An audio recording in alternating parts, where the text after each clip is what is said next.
Hi everyone, welcome back. Today I'm going to be doing a November wrap up because I actually read a lot in November. And by a lot, I mean I read like 4 books.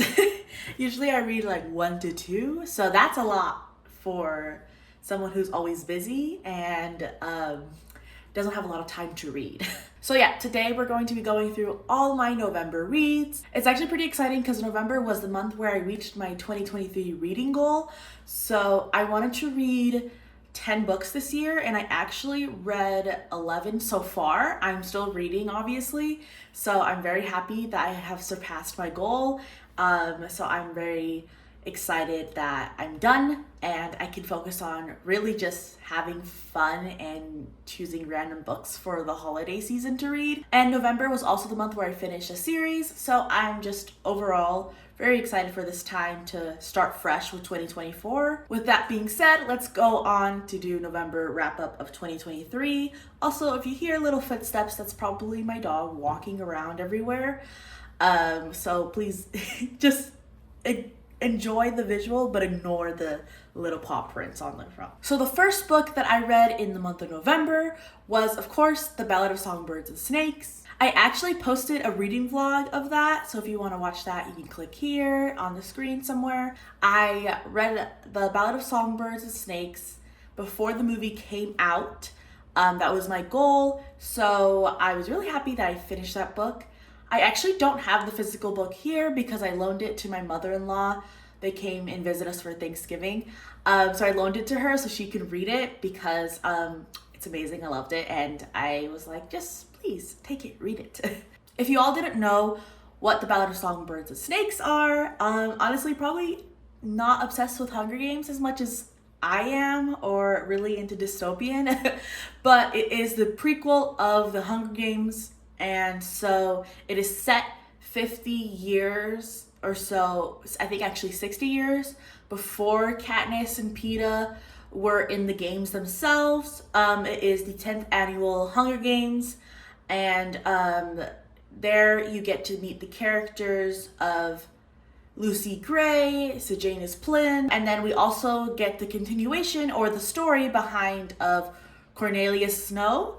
As we know, Cornelius Snow is President Snow in the Hunger Games, and this basically goes through all of his life before becoming President Snow, and in charge of all Panem. We get to see a lot of his choices, experiences in 12. I also loved how we got to see a lot of the Capitol because before we haven't had that much information about the Capitol itself. It mostly has been about the games and 12 or 13. So it was very interesting to see the world of the Capitol and how the war had affected everyone inside and affected a lot of people traumatically so much that it really made their life choices and careers. And so I think that that was really interesting as well. And I also really enjoyed the book because, as I said in my review that I posted on TikTok and Instagram, it is very much a psychological thriller because we know how Snow ends up in the end. We know what happens to Snow. We know why Snow was trying so hard to keep everything together, but did we really know?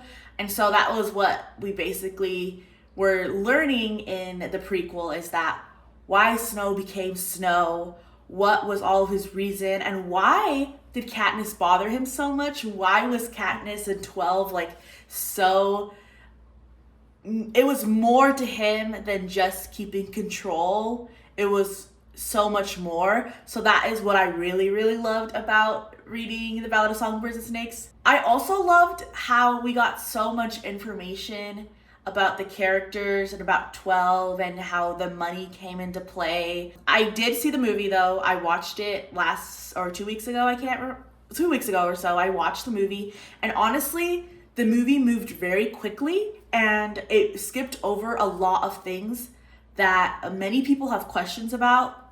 For example, I I obviously read the book, and I went to go see the movie, and I was like, I already knew this information. I know what they're skipping over. But my husband, he didn't know any of that. And so he asked me tons of questions after the movie because they really glazed over a lot of different things. It was really confusing for people who had little to no context. So I definitely recommend, if you're gonna go watch it or if you're planning to read it, definitely do so, because you're gonna get more questions answered in the book that honestly I felt were really important and that should have included in the movie. And I also think that they kind of failed to do that.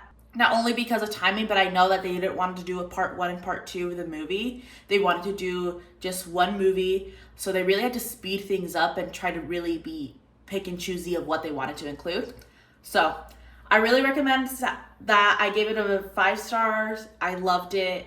I know a lot of people said it was slow for them, but for me, it flew by and I was in shock. I was crying. I was like, just recommend reading this book. The next book I read this month is actually a book that I have right here.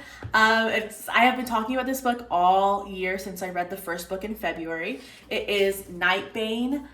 This is the second book of the Lightlark series, and oh my goodness, I was so happy that I read this book. I love Lightlark. Lightlark was amazing. I still think about Lightlark to this day because it's so well written, well thought out, that I was so excited to pick this up. This came out on November 7th, so I pre-ordered it, I got it, and oh my goodness, loved it. I was gonna do a reading vlog, but I read it all in a day. So I couldn't really do a reading vlog because I kind of like forgot. It was just, I was so enthralled with this book that I just forgot to film. But I really loved Lightlark, so I was happy to read Nightbane, and oh my goodness, I don't know what I prefer, Lightlark or Nightbane, but Nightbane really showed the intentions of the characters of the first book. I have posted a review of Lightlark on my TikTok and Instagram reel, but if you do not know or have not seen the TikToks, Lightlark is about basically a games of rulers who all have curses on them, and they all try to play and to survive the games in order to break their curses. And the games are, I think, every 100 years. And then this is the second book of Lightlark. So I don't really want to spoil Lightlark for you, but basically this is the continuation of the story between Grim, Oro, and Isla. All of them are basically, it's in a love triangle sort of thing, and Isla has to kind of choose between Oro and Grim, but within that she learns a lot about her history with Grim, just because in the first book she forgot, well, not really she forgot her memory. In the first book she really, that's when the love triangle started, but in the second book she learns a lot about her past and why she went with Grim and what she did before the game started. We learn as she's learning what she forgot, and then she starts to remember everything. And I really like that because the book is written basically in present time and past tense, present time, past tense. I really love the way that Alex Astor wrote this book. To me, this was definitely a 5-star read. I'm just excited to read the next book. I don't know when the next book will be coming out. She hasn't announced it, to my knowledge. It did leave us on quite of a cliffhanger. I will say that the love triangle does continue, but we do get a lot of information, and honestly, I just want to see what happens and really who she chooses, because even for me, I cannot choose between Grim or Oro. I think they're both great characters. They're both very different, but yet similar.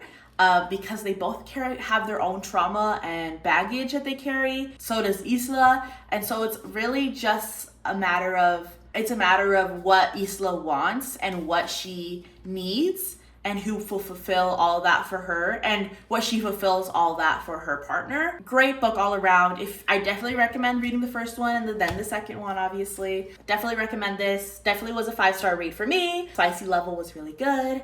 And yeah.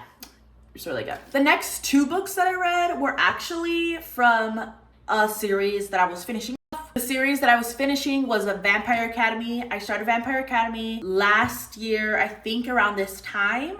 And I finally was able to finish it. There's 6 books in the series. I finished both 5 and 6 this past month. I honestly loved the series. I understand why Vampire Academy was an international bestseller back in like 2012 and like early 2000s. I totally get it. I totally get it, and I understand why they are trying to make so many like TV and movie adaptations to it, because it is a well-written series, and you really get every single trope in the series. If you have never read or seen any of the movie or the series of Vampire Academy, it's basically about vampires and how they go about their lives, but also go to school. It is about Rose Hathaway. Rose Hathaway actually is a Dhampir, which basically means she is half vampire and half human in a sense. And Dhampirs are to protect Morois, which Morois are vampires. And her Moroi that she protects and has also been her best friend for all her life is Vasilisa Dragomir. Vasilisa is also a princess in the royal court. All of that being mixed in is the fact that Vasilisa Dragomir is a spirit user, so each vampire has their own element that they can excel at. And so there's water users, fire users, and Vasilisa is a spirit user, and a spirit user basically is more about the mind and the mentality of it all. And it is a very rare element to be able to master, and there's not a ton of information about it. But within that, spirit users are also able to heal and bring people back from the dead. So in turn, that if you bring someone back from the dead, that they are spirit bounded to you. The spirit bound will be able to feel your emotions, see what you're seeing, understand your thoughts. Vasilisa's spirit bound is Rose, and Rose also is her guardian, or wants to be her guardian at least. I basically finished the 2 last books, so I read both Spirit Bound and Last Sacrifice. Spirit Bound was a spicy level 1, but was a 4-star read for me. Rose has had a mentor in school, and they began to have a relationship, physical and emotional relationship. So Rose falls in love with Dimitri, and yes, he's older, which the age gap, I know it was written back then, but for now reading it, honestly, the age gap still bothers me, because Dimitri is like 24, 25, and then Rose, and I'm just like, I don't know. That is something that I kind of like can't push past. I feel like that adds a different element to their relationship. Very like, I don't know. I don't want to say grooming, but definitely I get grooming. So I know in the movie and the TV adaptations, they try to like change that. At least make their age gap a little bit closer. But for me, it is very weird. So I kind of just like try to remember back in the day how it, I guess, was more acceptable societally. So I honestly, in the books, every time they talk about that, I kind of like push it out of my mind, or I'm like, this was back in the day, like, because I don't think that age gap would have worked now, honestly. That was the one thing that put me off of this series. I don't want to give too much away though, because I will be doing a series review of this entire Vampire Academy. Last Sacrifice, which is the last book, was definitely a 5-star read for me, because it really wrapped up a lot of things, but it also didn't, which I kind of like. The last book really teaches us everything more about the royal court and society. The decisions that Rose had to make, and why Rose had to do it, and how it affects other people as well, and the consequences behind bringing people into her entire life and into adventures. It really affects other people, and so she has to learn that she can't fix everyone's problems in the end. That is basically all the books I read through November, so I'm very happy that I honestly read so much that I did, especially with the last week taking off because of family visiting and Thanksgiving. I will see you all fairly soon, and I hope you have a good rest of your year. And I will see you very soon.